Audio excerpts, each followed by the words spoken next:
Um, I had never really programmed before coming into computer science. Like, I liked messing around with computers and troubleshooting and stuff, and I had done like a little bit of HTML, but it's very different from obviously writing programs and coding. And I struggled.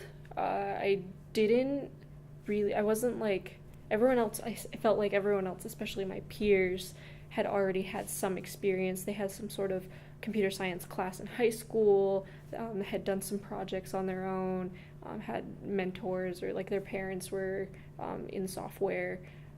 And I had just never had that. They didn't really offer much at my high school.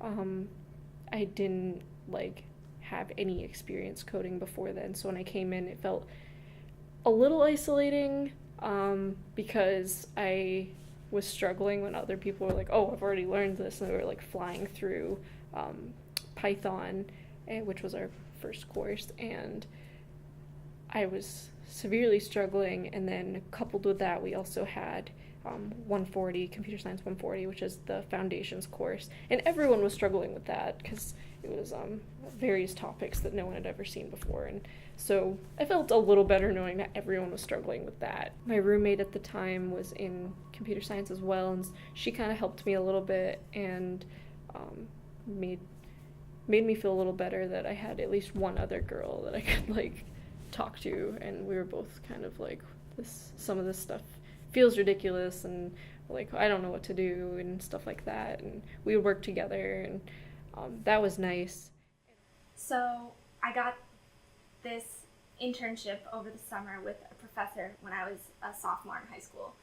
I worked in a large closet sized computer lab with a bunch of computers in it. The room was 90 degrees. I was the only girl. There were two other high school boys that I worked with, and then he had a grad student that would come in occasionally who was also male. He was a male. It was quiet. I really liked the work, but it got boring. It got hot in that room.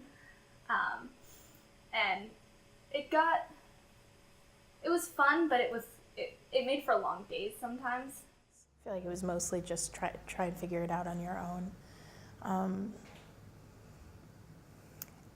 And that probably kind of set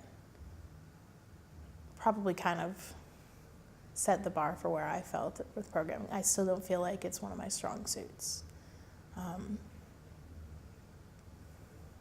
I still think I struggle, and I'm getting better at it, but it's still a source of trepidation for me, I guess.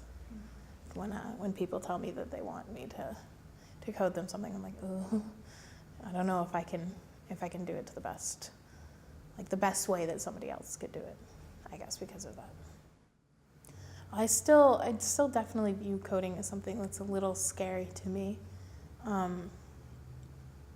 mostly because personally, I don't feel like it's something that really sticks well in my brain. I've never been a mathematical person, and coding is generally pretty mathematical, pretty linear, cause to effect, and I've never kind of been that person. I guess it helps for me when I learn it in a weird kind of backwards order, what I've found over the years. I've gotten better when I've said, this is what I want to do, and then worked through the steps backwards rather than this is where I need to begin in order to end up somewhere. If I start at the end, I feel like my brain and the way I learn have worked better over the years. And I've tried to kind of implement that going forward with coding. This is what I want. Now, how do I make the most basic part of that? And then how do I then build upon that, I guess? So I had absolutely no computer science experience going into computer science. I wasn't really sure what to expect, but I did know that it was probably going to be really hard and really interesting. I really struggled with programming, and it was definitely one of my big downfalls. I kind of just got lost in it and didn't really know where to go. And thankfully, I did eventually pick up programming and kind of learned how to progress from there. Starting in computer science, academically it was cool but a little bit boring because it was kind of accomplish this task, meet criteria A, B, and C, and that wasn't very satisfying to me. I'd much rather work on a project where I felt like I had created something new or something innovative and wasn't just meeting a list of things that they told me to do. I could establish my own goals and justify why I was doing each step. It gave me a really good foundation for working with computers, but it didn't push me in a direction where I wanted. I wanted to focus more on people and the issues they had and how I can help them overcome problems using computers. And computer science was like, people normally use this for this, so we're going to show you how to make this type of database that people use for this. Whereas I wanted to figure out, okay, we have this new thing, how can people use it? So it was less about what they were doing and what they could do in the future.